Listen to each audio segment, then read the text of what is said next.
Hi, I'm Chip, I'm Dale, your favorite radio show host. and this is the Storybook Radio Show.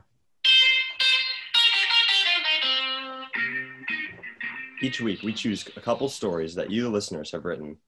That's right, and boy, do we have an amazing show planned today. Three unique genres that we think you will love. Horror, comedy, and mystery. I wonder what the guests have come up with for this spectacular lineup of stories. That's right, Chip. We have some very talented people here today that are ready to blow your socks off. We have 5 different stories ready to be told. But before we get to that, let's hear from our first commercial. Ever have trouble finishing your homework assignments? Especially during finals? Now introducing Power Through Energy Drink. With Power Through Energy Drink, even you can power through those tough nights during finals. Power Through Energy helps many students through the year. Got a huge assignment coming up? No problem. Power Through Energy Drink has your back. We have it sold in stores that are only open 24 hours a day, so when you have to pull an all-nighter, we are there for you. People love Power Through Energy. Just listen to these reviews. Hear how much customers already love it. Somebody says, I love Power Through Energy Drink. Without it, life would be just harder. It'd just be harder. With Power Through Energy, anything is possible. Come get your drink today for 99 cents only. If you're extra sleepy, you're also able to get a 12-pack for only $10, only sold at 24-hour stores. Now that we're back, let's move on to the stories. Starting today's radio show, we have Murder in Tonin City. I don't know about you, Chip, but that does not sound like the place I want to be. No kidding. Tonin City is like any other city, except for the serial killer on the loose, of course. Tonin City is laden with crime, with the police force desperately trying hard to keep up. And they can't keep up with the horrendous Dr. LaMello, a notorious serial killer with the IQ of 230. The most popular and exquisite food in Tonin City is the famed Unlucky Charms. Nobody can get enough of it. Gil Bates and Jeeves Stobbs are eating the cereal and chatting about their fame. Yo, what it do, my man Jeeves Stobbs? Yo, my man Gil Bates, how are you doing? How long has it been? Too long, yo. How's your business, Smackersoft, Gil Bates? It's good, Homeskis. How yours, biz bro? Amazing, yo. We just came out with the Cherry Pie Phone 12 Mini, yo. First thing I was eating at Burger Prince when it came out. Dude, a flopper with Manta Orange smacks, yo. Yo, for real, though. Yo, my guy. Yo, what's up, broski? Yo, watch out behind you. You're gonna get spooned. The bodies are later found and reported to the police. The police immediately put Detective Hank and his assistant Detective Frank on the case, being the best cops on the TCPD force. They'll catch the killer. Oh no, this looks like the work of Dr. LaMello, Frank. Dang diggity dog, does it really, detective? Well, yes. You see, each person has a spoon in their right hand, signifying that the spoon in their right utensil for everything, even murderers. And the cereal box is in the other hand. It's just something this guy does. So this guy is addicted to cereal? This gives me an idea. Dr. LaMello is walking out after killing Chief Stobbs and Gil Bates. Ah, that was nice. Spoon's the best utensil. I can't believe I killed the most famous people in all of Tonin City. Well, apart from me, of course. Well. What do we have here? A bowl of Unlucky Charms? Me likey. He walks over and sits down to eat the cereal. Detective Hank jumps out of the bushes with his assistant. Gotcha, Dr. LaMello. No, you used my weakness of cereal to capture me. That's right, muchacho. We got you right where we want you, you crazy killer. Can I finish my cereal, though, before you put me in Belcatraz? This stuff smacks. No, this is some sort of trick, isn't it? You're using your mind games, aren't you? He is, isn't he, assistant? I'm pretty sure he just likes cereal, sir. Okay, fine. Eat, LaMello. And it seems that Dr. LaMello is having some internal conflict with his emotions. Good boy. Stay and just eat the cereal. It's okay if you get caught. No. Do not get caught. You should never get caught for what you do. What you do is good because that means more Unlucky Charms for everyone else. Oh, I like Unlucky Charms. What? Why you always gotta go against everything I say? We should listen to what the cops say. If we die, then our career's over. I'm thinking for all of us here. What's that, goody two-shoes? You want to rot away in a cell for the rest of your life? No, that's not what I'm saying. I'm just... You think you're so good, don't you? But you ain't. Well, I think that we... Shush, it's fine if we get caught. We have a higher IQ than all the people around us combined. We'll figure a way out. You have problems, mister. Dr. LaMello walks over to the cops when he's finished and gets handcuffed.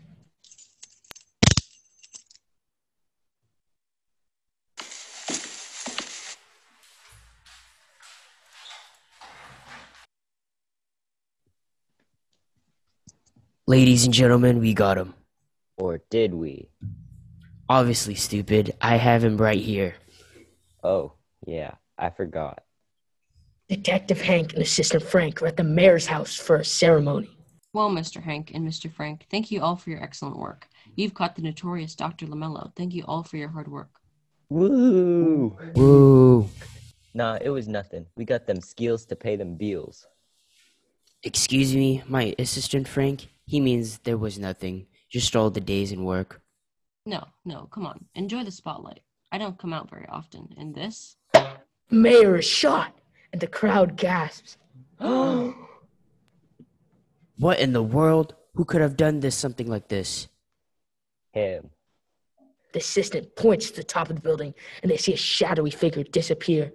The detective notices that the mayor was killed with a spoon. He pulls it out and shows it to his assistant. Do you know what this means, assistant? You've been eating cereal?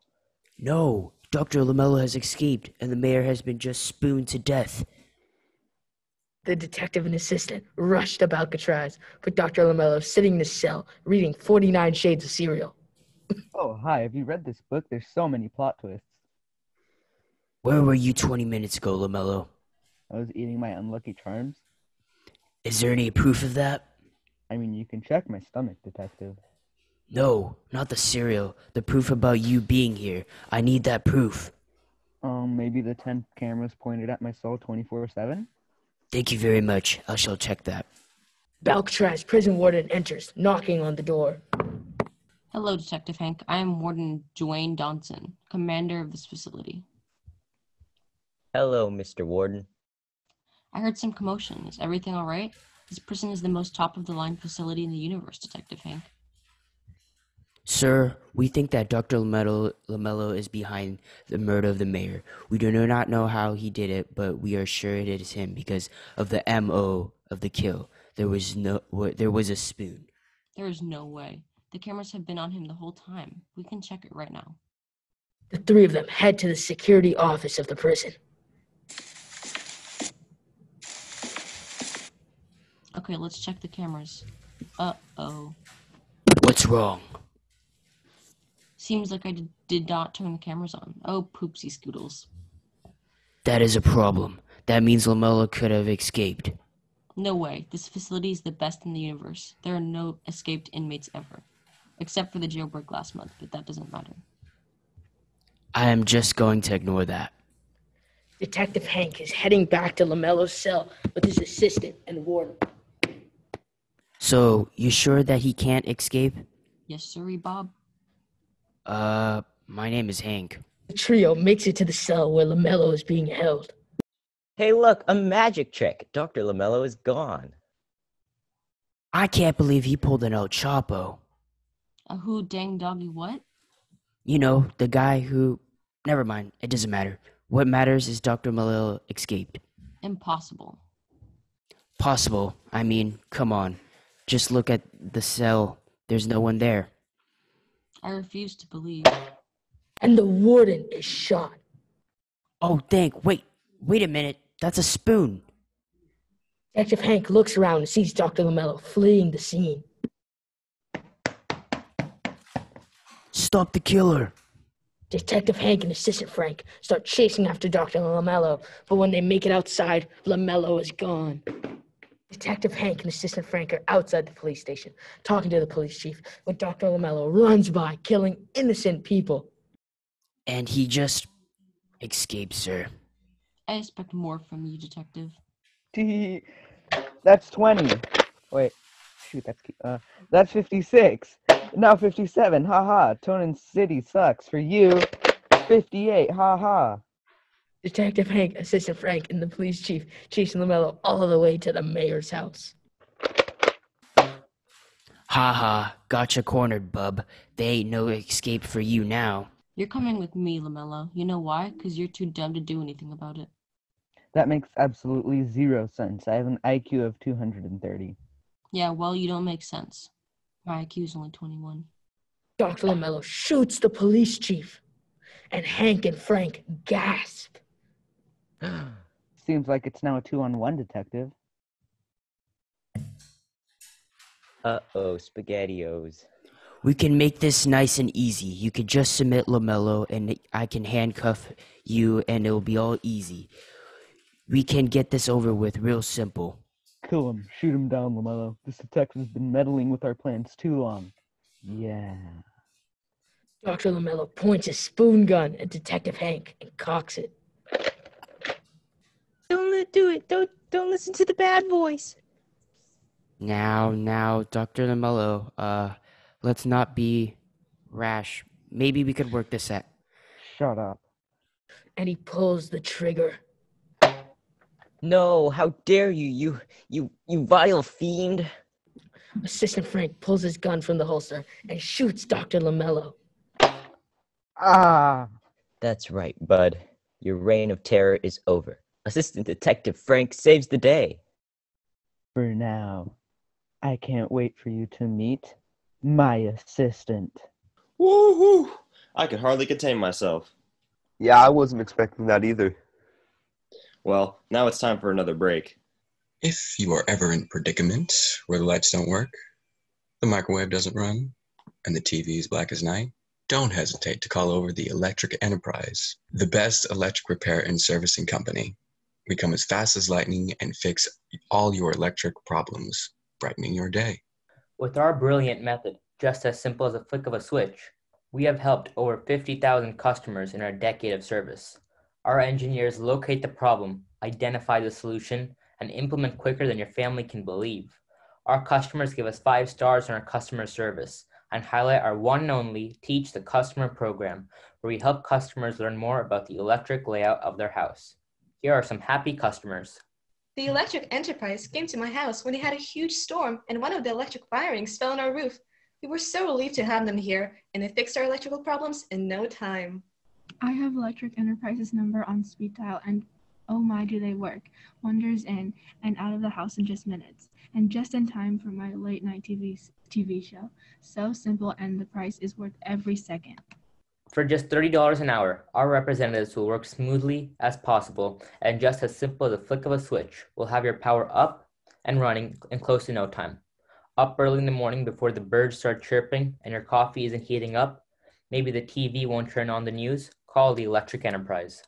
When in trouble, don't be a mess. Just visit our website at www.theelectricenterprise.com and we'll solve all your electric mishaps and replace it with a shining happiness. I wonder how the next group will follow the last performance. Introducing the next story. The interview. Are you here for the interview? Yes, I'm quite nervous though. My friend called me up last night and told me about this interview, and, well, I'm here. We talked on the phone yesterday. I'm Jinx. And I'm the receptionist. You, Jippy, called me at 9 o'clock last night in the middle of a Grease rerun to ask if you could attend an 8 a.m. interview the next morning. Oh, Jimmy, how could I forget you? Jinx, it's Jinx. Sorry for the late notice. I've been looking for a new job for quite some time, and I'm super excited to make the world a better place. Whatever you say, honey. Please sign here and here, and when I call your name, go through that door. But for now, take a seat. Thank you, Miss Pitt. The name's Miss Pitt to you. Thank you, Miss Pitt. Jinx walks over and takes a seat. Sitting to her left is a tall girl with her hair slicked into a ponytail. She's wearing formal clothing with minimal makeup and is sitting with amazing posture. Hi, I'm Jinx Bates. Ashley. Nice to meet you, Ashley. Is it all right if I sit here? Well, the seat is available, so do what you like. I'm so nervous. Well, if you're so nervous, you should have come prepared. Oh, that's true.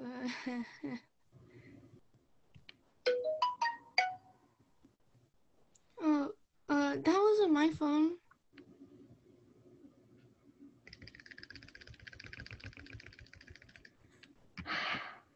Miss Bates, please refrain from being so loud. We're in a public setting. Oh, sorry. So, Ashley, where are you from? Excuse me, Miss Bates, but I'm not obligated to answer such a question to a stranger. Stranger? Is that what you think of me, Ashley? After all this time we've known each other? I was hurt by such a word. Miss Bates, I do not recall forming such a bond that makes us friends. I'd prefer it if you keep it professional. Yes, my apologies, Ashley. I was trying to make a joke to lighten up the mood. Miss Bates, from what I know, jokes are supposed to be funny and entertaining. Oh, I didn't. Ashley Daltese, the boss is now ready to see you. I will now excuse myself. Welcome in, Ashley. Hey, I'm Jinx. What's your name? Oh, hey, girl. My name is Brittany, but you can call me Britt. That's what all my boyfriends call me. I used to have a boyfriend back in college. His name was Brad. Everyone used to call him Buff Brad if you ladies are picking up what I'm putting down. We would have been so perfect together. Okay. So, are you nervous for this interview? I mean, there's so many people here. I don't know if I'm good enough. Girl, to be honest with you, my dad forced me to be here. Long story short, he hates me, and he wants me out of his life, so he thought me getting this job would take me somewhat far away from him, I guess. I'm sorry to hear that. Not to be nosy, but what did you make him feel this way? I mean, I'm sure there's something you did. Duh, well, I crashed my dad's $180,000 Bentley and completely lost it. I mean, I could have been hurt, but no, he cares about me more than his car. Oh, at least you're safe and healthy. Yeah, so my dad said that he called one of his friends and the company said they'd give me a shot. My dad paid him so they'd give me a chance. Pathetic. Whoa. Do you think you'll get in though? I don't know, girl. He wants me out, but I don't care. I'm on his will, so I basically will always inherit his money. I don't want to be stuck at home with him, so I might as well just sit here and look stupid. Yeah, I say you're doing a fantastic job at that. It was nice talking to you. I'm gonna go sit over there. Oh, okay. Bye, Jinxie. Jenny? That's not even my name. Brittany Safid, you're up. Do I seem like an outcast? Everyone here is just... They aren't matching my energy. This job better be worth the wait. Oh, here comes this lady. Should I go say hello or something? Whatever, I'm going for it. Hello. I've been talking to different people, but I don't think they would like to have a conversation with me. So, how's your day? Me speak no English. Oh, so you're one of those quiet people, right? It's okay, don't be shy. 아씨, 왜 자꾸 말해 그래. Speak no English. What's your name? 김옥순. 옥순 김. Oksun? What a cool name. So, are you here to apply for a farm ecologist? Oh, yes. Oh, that's cool. Me too. Yeah. So, when did you fly here from Korea? When I was 30 years old. 13? No. 30. Really? Why did you... You know, I've never been to Korea. I once knew this man who was from there. His name was David. Well, ladies, let me tell you, he was quite the ladies' man. Never picked me, though. He liked Helen Laughlin. Yeah, everyone liked Helen Laughlin with her long, silky hair, bright blue eyes, perfect braids, and, of course, the captain of the cheerleading team. Oh, Helen Laughlin, if I could just... Wow, Bernie must be experiencing some tough times. Oh, yeah. Anyway, why did you come to... I have to go to the bathroom. Sorry. Okay, see you then. Oak seemed to head towards the bathroom, but turned away and sat on a chair farthest from Jinx. Jinx was staring at Oak, wondering if she thought the chair was the bathroom. Then they made eye contact. Oak was with an embarrassed face looks away from Jinx, but Jinx walks towards her to help her find the way to the bathroom. Oxen, that's not the bathroom. The bathroom's over there. I know this place is kind of like a maze, right? It's hard to find a way. Yeah. Jinx again sits right next to Oak without knowing she was not trying to go to the bathroom from the beginning. Oak soon came. Please come into the room. Oh, wow. Nobody wants to have a conversation with me. I hope you could find a way to the bathroom. Jinx Bates, you're up. Walk through those doors and your life will forever be changed. Okay. The boss is ready to see you. I don't know. They told me I needed to be more happy and lively. But how could I? I'm so alone. Oh gosh, it's my turn. I better go in. Wish you luck, hon. What's the sign doing here? Wait, PHARMACOLOGY?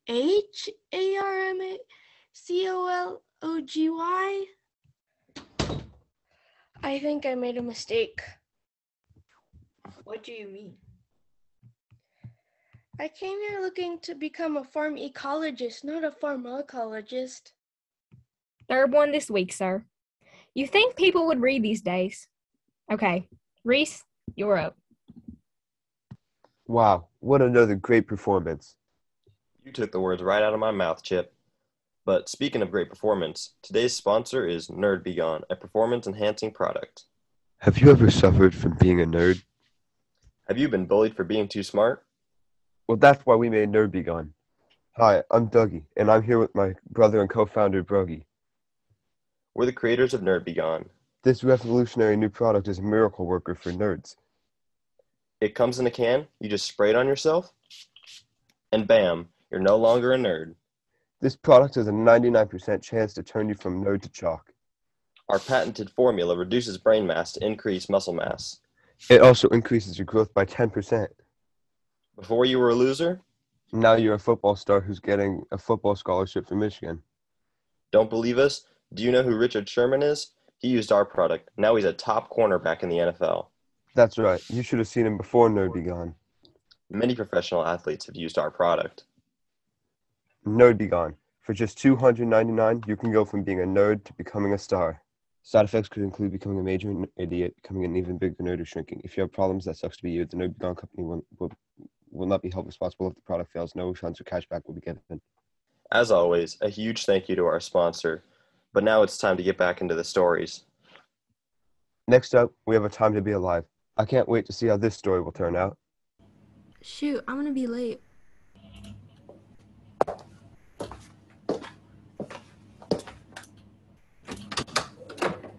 Bye, Winnie.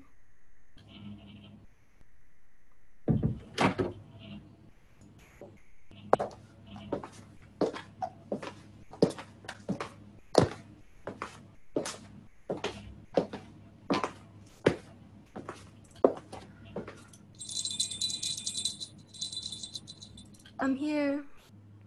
There's stuff at the back for you. The delivery man said you got a package. I didn't order this. If the person who really cared about it, they would come and find it. If not, just keep it, I guess.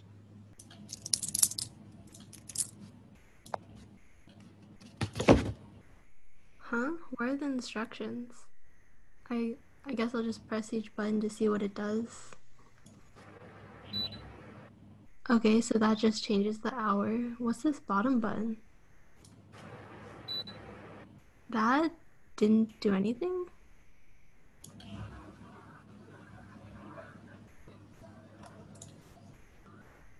Dad?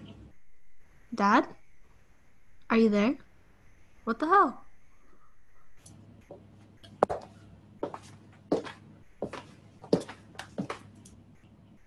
Dad, Kahian, Reyes, Jaden? Hello? Is this some sort of prank, like pretending to stand still? Leave the mannequin challenge in 2017. Ugh, whatever. I'm gonna be in the other room if you need me.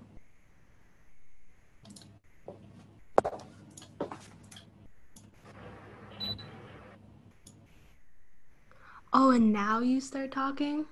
We've been talking, stupid. Do you need your ears to be cleaned out? What an idiot. What do you mean, Jaden? You guys just stood there and you didn't do anything. What the hell do you mean? We were all here. We had our mouths open with words coming out of them. Did you hit your head or something? Look, I was just asking you guys for help on finding the instructions. This button doesn't do anything, see? So you guys did it again. Guys?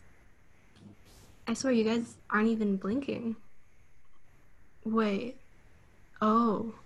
No way. And what about the button? It didn't do anything. You guys just froze for like 3 hot minutes without blinking. Also, where's my dad? He just left before you came back out of the back room. And what about us not blinking for 3 minutes? Okay, I don't want to sound crazy or anything, but I'm pretty sure this bottom button stops time. I don't want to sound crazy. Ma'am, you do sound crazy. I'm calling BS. It as well. Look. Okay, I'll show you. There are 4 watches, 1 for each of us. You guys can test it for yourselves. Fine, whatever, if you insist. Damn. It works, guys. She wasn't joking. We're just playing. We're not that dumb. Try it for yourself. Okay, well, I take back what I said earlier. Let me try it.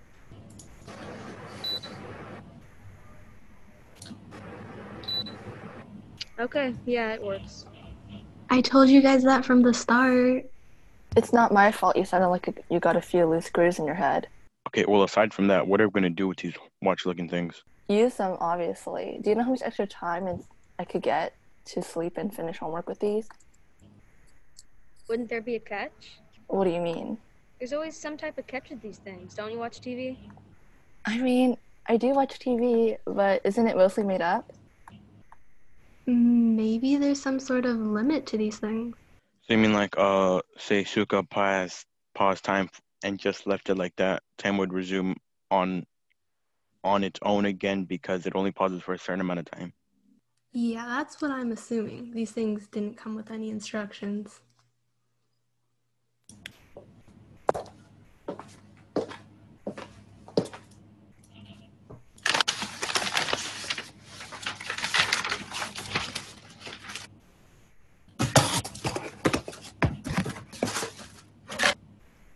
Where the hell did it go? They have to be here somewhere. If I lost a project that was marked with level 10 importance, they're gonna, where is it? Hello, sir. Gabriel, you alright? I told you to go home yesterday and get some sleep. And there are more important things than sleep, Danny. Do you know where the watches went? I had them sent here from my workshop a week ago, meaning they should have arrived 2 days ago or earlier, and they aren't here. I can't find them. No, sir. I'm not sure where they could be, but there weren't any packages here 2 days ago. What? There weren't any packages delivered. I heard that part. I'm asking what happened to the package. I'm not sure. Evolution clearly failed you Neanderthal. Gabriel, please calm down. Put the knife down, please. I'm sure we can find the watches. Natural selection clearly missed a spot. Let me just help it out a bit. Oh, how wonderful. My own blood.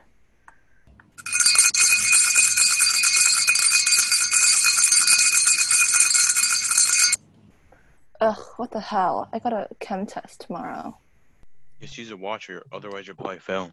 Obviously, I'm going to use the watch. I'll just peep at the teacher's answer key tonight and start time again.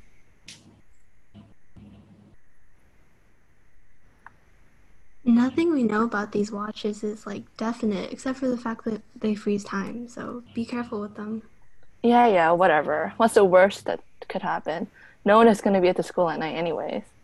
Alright, I'm just warning you. I'll come with you. I have nothing to do anyways. I'll meet you in front of the main building then. These watches aren't ours. We have no idea what else they can do or who they belong to, and nothing good ever comes from sneaking into a dark building at night. You can't stop us, so it doesn't matter.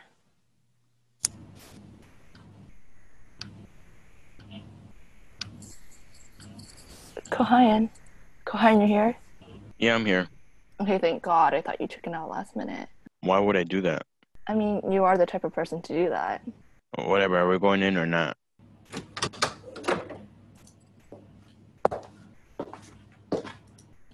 Okay, this is my chem class. Just stand out there and keep watch.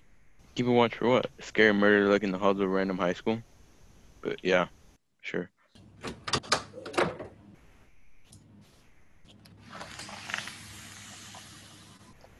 Kohayan, help.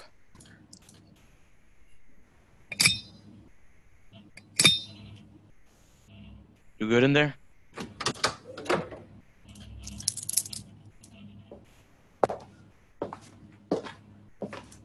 Finally, I got one of my watches back. One down, 3 more to go. Your watches? Yes, my watches. I see you've got another one of mine on your skinny wrist. Who the hell are you? And how did you know we'd be here? I'm Dr. Gabriel Collins. I had to use my tracker because my stupid assistant can't do her darn job right. And who are you? Kohayan? Hey, why don't you work for me and get my last watch back from your friend, or else I'll probably just kill you. Another instance of evolution failing. Another? Never mind, you brainless prick. That watch doesn't belong to you. I guess I don't really have a choice. What do you need me to do? Just get my watch back. Do what you have to do. Kohayan, who are you talking to? The hell is that thing? Race, what are you doing here? I overheard you guys talking about coming to the school at night. Bad idea, by the way, so I followed you and Jaden. Wait, where's Jaden? I'm assuming the body on the ground is Jaden. Body? 3 down, 1 more to go.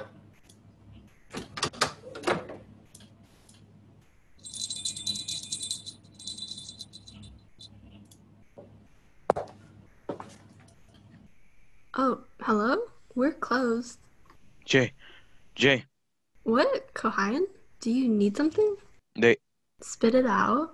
They're dead. Both of them dead. What? What happened? Okay, slow down and tell me exactly what happened. We were in the school and a man came and said that those were his watches and he just stabbed them and ran off. Okay. Take a bit, calm down, and walk me through everything again slower. We were in the school, went into her classroom. I was waiting outside and I heard the window open and there was a thump. I went inside and a man was just standing over her body and Reyes came out of nowhere and he stabbed her as well. What? Okay, we have to go back. We can't just leave them there to rot and bleed out. Come on, I'll call the police. We'll tell them what you told me and they'll help us. I'm sorry, trust me, I have a plan.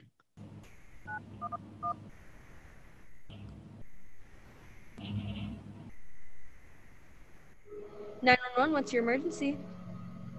My friend just got stabbed. Please come quick. What's your location? Do you know who? Got them all.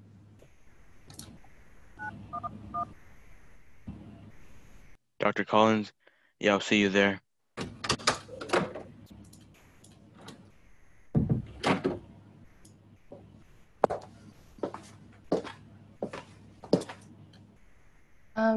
Hi. How the heck did you get into the lab? Shut it, Fanny. No one wants you here. Danny was better than you. Shouldn't have killed her. Annie? Her. I won't question it at this point. Anyways, the watches?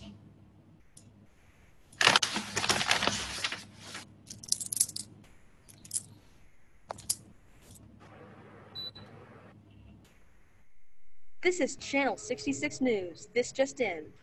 A 16-year-old girl has been found stabbed in a local mechanic shop. Sources say she's at the hospital and is currently in critical condition. More to come on this terrifying and local attack. Who turned on the damn news? I got the watches. All right, good. Now hand them over. Oh, whoa. Didn't expect that from you. Oh my god, I need to call an ambulance. We need him alive so he can sign my damn paycheck. Shut up about your paycheck. Your boss is a damn murderer. Just leave him. And if you want it to be useful, just give me a spare, change your clothes, and drive me to the hospital. I'll pay you for the ride if you really need the money. Hello, and how may I help you?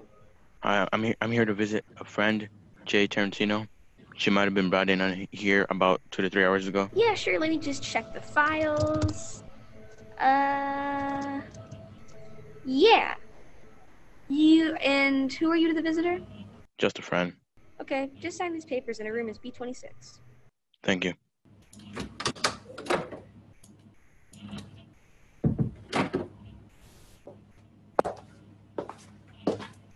I did it, Jay. It worked. I killed the man. Wow, that really had me on the edge of my seat the whole time. I agree. That story was... Ah, crap. Wow, Whoops. thanks a lot for that. You nearly made me break my back. Let's take another short break and hear from our next ad. Hello, everyone. My name is Credit Card, both with a K, and I'm sorry that I have to be the one to inform you that credit card companies are stealing your money. Financial Service and Credit Agenda Mastery, though, or Financial Scam, is here to help you and your loved ones stay one step ahead of other credit card companies. Our patented credit card, which we call the Scammer, is designed to make things easy and simple for you and your family. One swipe and the payment is complete. Our stores across the world are full of helpful employees who would love to assist you and tell you about the Scammer. Plus, we have developed a new website, which is perfect and easy to use. Click now. Click. I'm Marcus Scumbag, and I have used the Scammer since the beginning. My family and friends love it. My name is Nathan Gullible, and I really think that Financial Scam is great. Before, I was racking up so much credit card debt, almost 5 cents. But then I discovered Financial Scam, and wow, now I earn 0.003% back. I'm Dipstick, and I think the Financial Scam is great. I don't think they ever stole my social security number or the codes to my Bitcoin account. Although, a few months ago, my Bitcoin did disappear. Well, this card can be all yours. There's just an application fee of $101. And if you sign up for the Scam membership, you can earn 0.01% back instead of the measly 0.003%. Don't wait. Click now at fscam.com. One swipe and you'll love it. Moving on from that, I would like to introduce our next story. It's a mystery sci-fi story. It is Questionnaire Quincy's Curious Mystery. It was a fall evening. Quincy walks through an alley. He is suddenly startled by a loud noise in the distance. A cat stands in front of him with red paint, and then Quincy walks away with disappointment. Quincy arrives back home to his family. His mom is baking something. Quincy feels hesitant about sharing his plan to his parents. Hey, Quincy.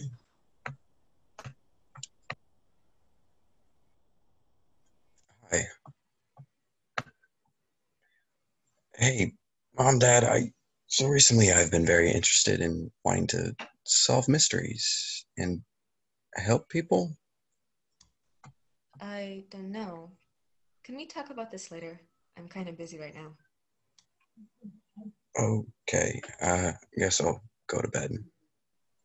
The next day, Quincy goes to school feeling discouraged about the reaction from his mother, but he still enters the school with courage and his motivation intact.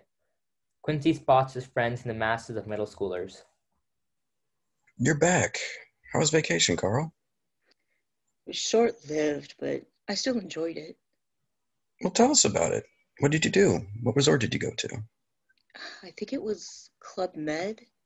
I spent time in the water and spent time with my family. The water. Did you go snorkeling? What fish did you see? And how was your family? Look, it's good to see you, but it's a bit early in the morning for this. Quincy felt a sting at this remark, similar to how he felt last night, but with more embarrassment and less shame. To his history class and loses himself in the lesson, learning about the empire. He had so many questions, one after another. Quincy was used to the reaction from his peers, but his teacher even seemed stiff at his inquiries. What was the reason for the expansion of the Persian army? And how was Alexander the Great able to defeat such a large force? Quincy, these are good questions, but I need to continue with the class. So please just be quiet. Throughout the day, it seemed as though Quincy's inquisitive nature was only an annoyance to others. He felt that he should try and restrain his inquiries, if only not to be called Questioner Quincy for another year.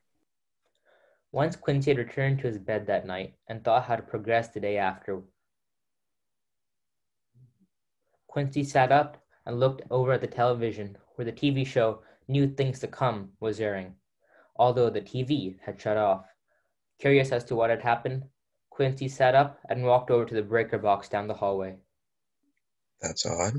Quincy goes back to his room and turns on his radio beside his bed and listens to his local newscast. A couple minutes go by, and Quincy can hear the host mention they're receiving calls about a power outage across the city. The host of the radio show denies all reports and claim it's a fluke. I guess I should shut off the radio. I pull the curtains and see several city blocks shut off completely. I have no idea what happened. I shrugged it off and for a second gave it the narrative that it was a false power outage. Still perplexed to the whole situation, I pull myself back to reality and took a seat on the edge of my bed. I fell backwards and bounced off the mattress, lying on the cold, dark room with only the moonlight shining through the curtains. Above and plastered to the ceiling was my favorite poster with the quote, "The first step to knowing is not knowing, for only when you can ask why and find the answer." Charles on Paitao. Quincy then makes up his mind and decides to stay up for the rest of the night and ponder. Pacing back and forth in his room, he starts to question what really happened to the power that night across town. No understanding that the media seemed to have covered up the blackout, Quincy decided to walk outside of his home to further investigate, ending up on his lawn, peering left and right with only the moon illuminating the streets. What's happening to the world? Seems as if it's affecting everyone and everything. Quincy turns and steps backwards as a sound is coming from behind his house. As Quincy steps backwards, he starts to make out an orb of light emitting off a tower miles away. And you're telling me the only building with power for what seems to be cities wide is that tall, scary building?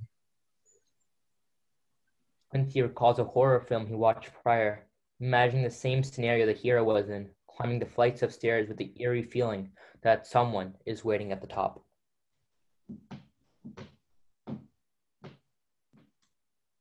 As Quincy enters the tower, he tosses a single jelly bean into a puddle. The bean disintegrates. And Quincy makes a careful way towards the stairs. Accompanied by faint squeaks of mice and crackling of electricity, he goes up to the 100th floor. Upon entering, he discovers a mysterious door fully covered in rubber.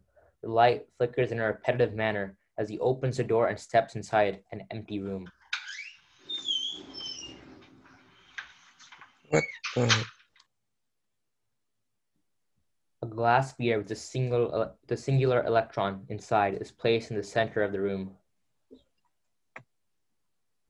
Quincy takes a look around to find a note left on a wooden desk. Quincy slowly walks up to the paper, careful to avoid the electricity. The paper itself is crusted and looks like a single touch may disintegrate it. The picture is nearly faded away, but the words somehow showed clear as newly written black ink. 13 billion years ago, a release occurred from a single point, pure energy.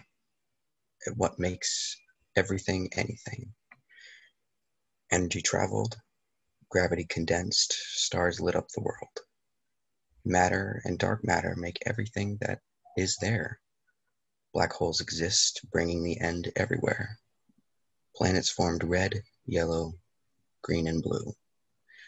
A natural order was coming through. Over time, asteroids and comets flew. Magma became rock, and gas came together.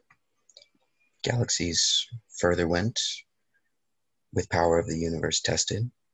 All worked as it should have.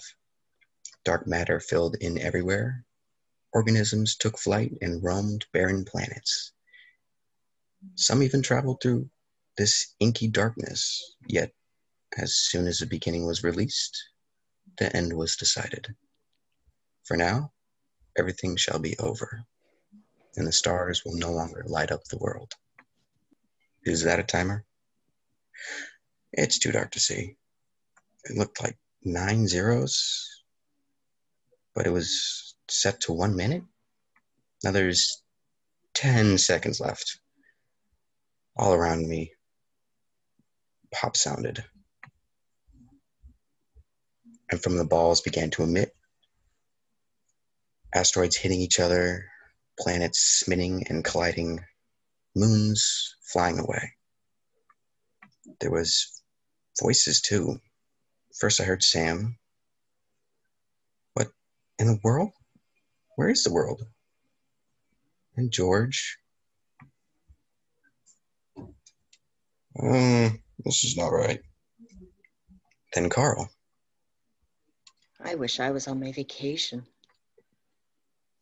Then Miss History. I bet Alexander the Great never saw this. Then Mother. I'll be right. But then Father.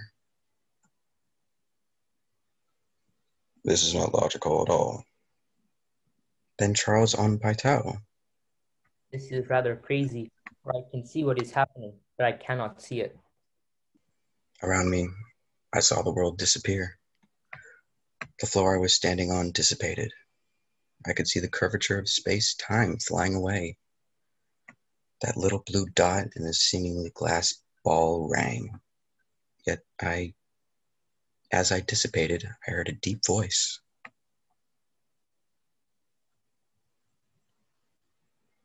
To know is a great gift. To find out is even better. For everything there is has a why. This rang in my mind as I fell into nothingness.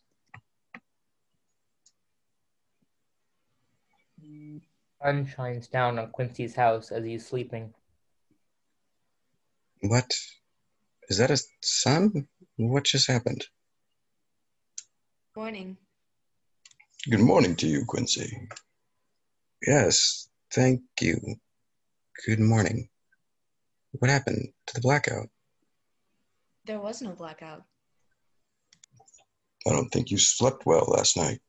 You keep on twisting and turning. You should get up. Enjoy the last day of summer break. I thought it already started. No, but you should get up before it does. Must have been a dream. Wait, what's that there? What do you mean? The glass sphere with the blue dot inside?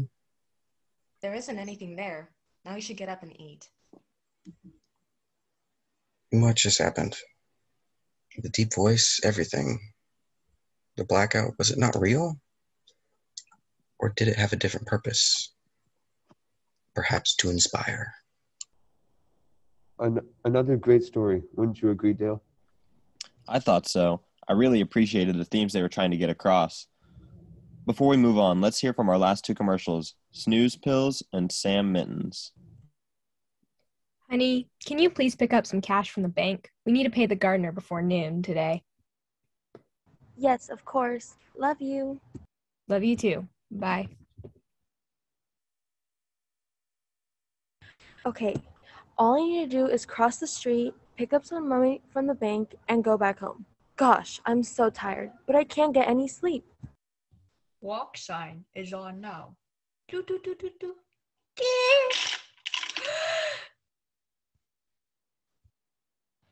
Are you tired of not getting any sleep? Are you willing to risk a good night of rest to be potentially hit by a bus? If not, buy our snooze pills, Super Chill for a Gill. For only $29.99, you can get an amazing deal on these sleeping pills. You can purchase them online at any pharmacy, grocery stores, or even convenience stores right near you. Take one pill, then 99.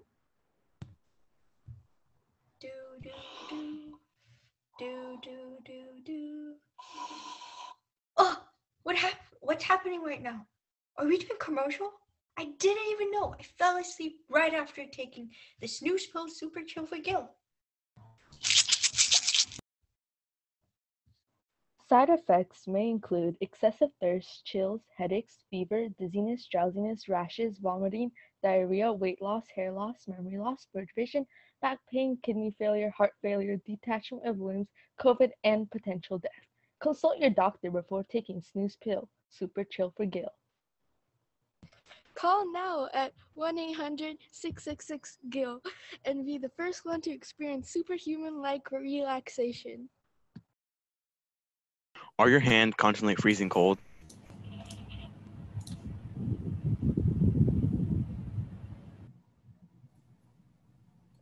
Don't have pockets to put your hands in? What about constantly being hungry? Well, if you would like those problems to get washed away, we've got the product for you. Introducing the Swiss Army Mitten, aka Sam, aka Sandwich. It's so stylish and useful, even Beyonce wears them. Yeah, that's right, Beyonce.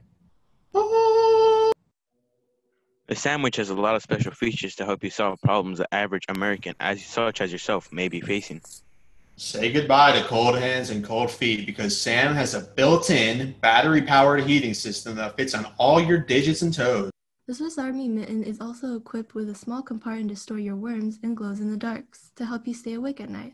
Sam is made with a digestible material, so if desperate times come, you have a snack to get through it. And because the Sam is edible, it's eco-friendly, meaning it can be composted or make great food for a local rabid animal. Now for some special offers we have right now. Make sure to check out our newest product, the Rock. For the next 24 hours, if you buy a Sam for the price of a Rock and a Sam, you'll get a free Rock to go with it. Visit your local grocery store today to make all of your worries go away.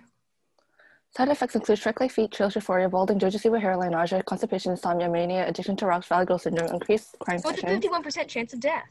You're not supposed to tell them that. My bad. Buy our products at your local store today. Only $19.99 plus shipping and handling. Our last and final story is a horror. Will it keep us on the edge of our seats? Let's see. Our next story is Road Trip Gone Bad. Jenny and Macy are on a road trip in Colorado, driving on a mountain road. They drive through a small town and they see a market, a gas station, and a blanket shop. They have never been to a blanket shop before, so they decide to go in. When they walk into the shop, they see the owner, Gary, who they are greeted by. He looks to be in his mid-60s and a pretty big guy, but comes off very friendly and maybe a little too friendly. They start looking around the shop. Do you like these blankets? Sure, Mom. How many do you think we should buy? I'm not sure. Looks like a pretty small shop. But we have more blankets in the back. Okay, I'll have a look at those. I'm gonna look around out here more. When Jenny walks into the bathroom, the door immediately slams shut.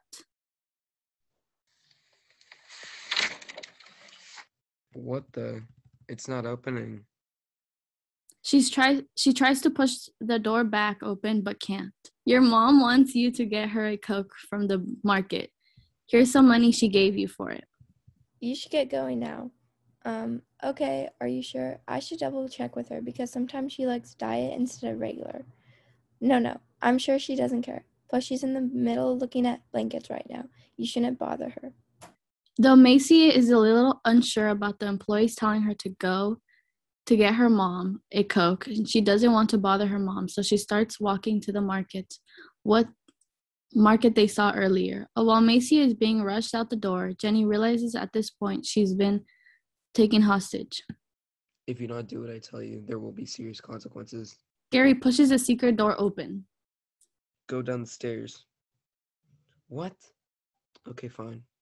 As Jenny starts walking down the stairs, Gary injects Jenny with something, and she immediately passes out. Then she proceeds to fall down the stairs.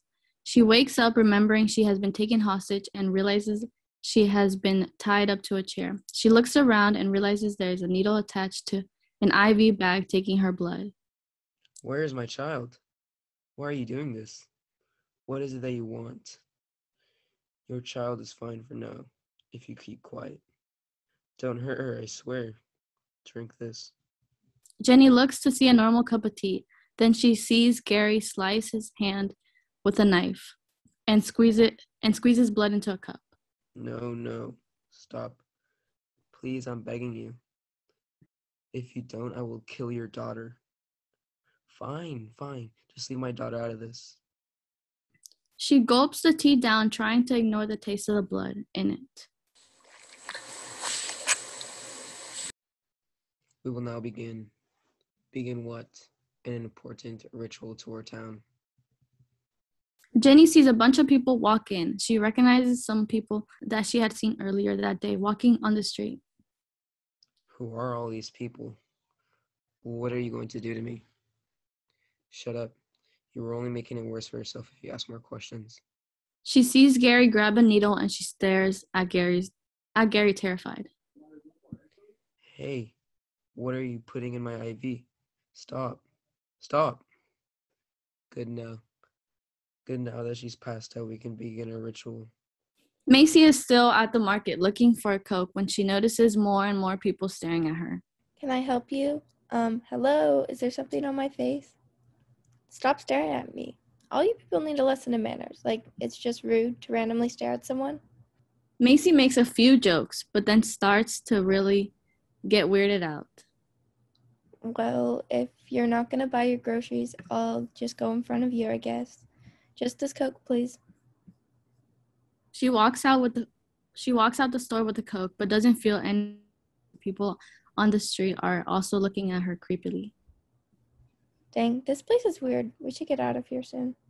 As she continues to walk back to the shop, a gut feeling in her that her mom isn't safe starts to get worse and worse. Jenny wakes up after passing out and realizes the situation she is in.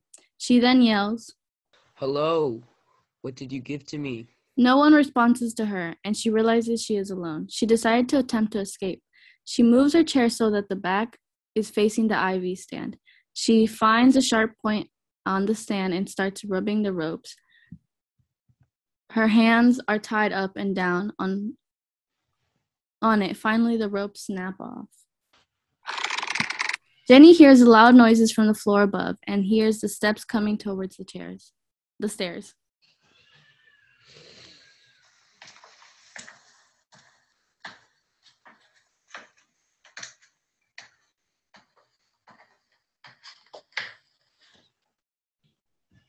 Jenny puts her hands back behind the chair and then proceeds to act like nothing ever happened. What are you doing? Why is your chair turned that way? What do you mean? You turned your chair. What? No. This is the way I was facing when I woke up. I swore it was the other way around. Gary starts to walk over suspiciously when, Gary!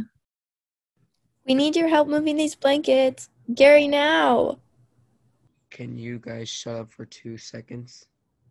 I would, but Blake has the arm strength of a baby squirrel. Hey, that's not true. Okay, just shut up. I'm coming. Gary walks back up the stairs, and as soon as Jenny hears him walk through the door at the top of the stairs, she unites the ropes attached to her feet and runs out the door. With Gary right in the shop above, she knows she can't go up the stairs. She starts running down an unknowing hallway that's to her left. While Jenny is attempting to escape the basement, Macy notices that the police of the town are very strange. Excuse me, officer. Can I borrow your phone? I was with my mom at Gary's blanket shop, but she wanted me to get her a Coke, and that was a while ago. So I wanted to call her to make sure she was still there. Absolutely, darling. Thank you so much. Macy is waiting for the cop to give her his phone, but instead of helping Macy, the cop suddenly rolls up his window and starts driving away from Macy. Hey, where are you going? Macy starts to panic because she is really creeped out with all the people randomly staring at her. The cop randomly drives away from her, so she decides to return to Gary's blanket shop to see if her mom is still there. She looks through the window, but all she sees is a dark and empty shop. She tries to open up the door, but notices it's locked. She starts to bang on the doors to see if anyone would answer, but no one does. In the distance, she has a payphone and walks towards it. She proceeds to use the payphone to call her mother. Hello? Mom, what is going on? Stupid payphone. These things never work. Wait a minute. Why would someone cut the wires on a payphone? As the night falls, she realizes there's no one to help her and decides to go back to the blanket shop to break in.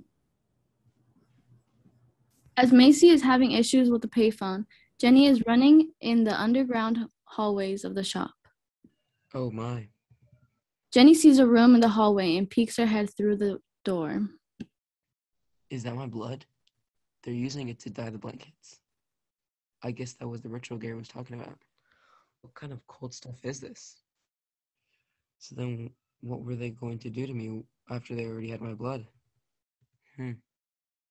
Macy walks up to the door and sees no one inside. She takes out her pin in front of the door. She enters the blanket shop. She sneaks her way through to what looks like a secret door. She opens the door and starts walking down the stairs. She reaches the bottom and sees what looks to be her mom. She gets excited and waves at her mom. Jenny sees her and realizes it's her daughter. Macy, thank God no one hurt you. How'd you get in here? I just picked the lock and walked in. No one is up there now? No, the door was locked, but no one was up there. Okay, let's go back up through there now. Jenny and Macy run back up the stairs and through the shop onto the street. On the street, they see a bunch of people in the town all walking up to the streets looking like they were all going somewhere. What the heck? Here, that's stuck behind this car. Mom, where are all these people going? I have no idea, but I have a feeling it has to do with everything that's happened. And I think it has to do with this whole weird town. Come on, let's go find out what's really going on.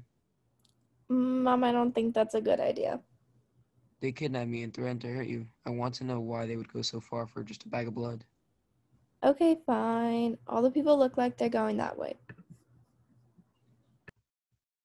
Jenny and Macy follow all the people until it looks like the start of the shop.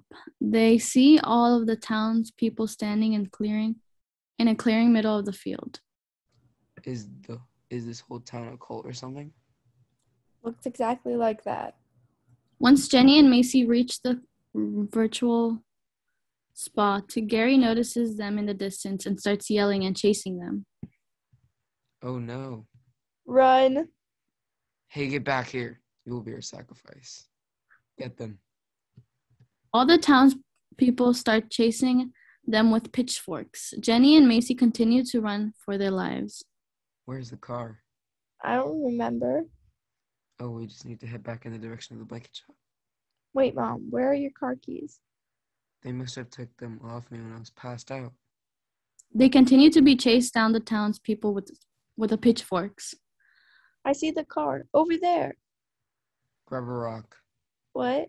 Okay, I guess. They reach the car and have to use a rock to break the handle and open it. Throw the rock at the handle. Okay, it's unlocked. Get in.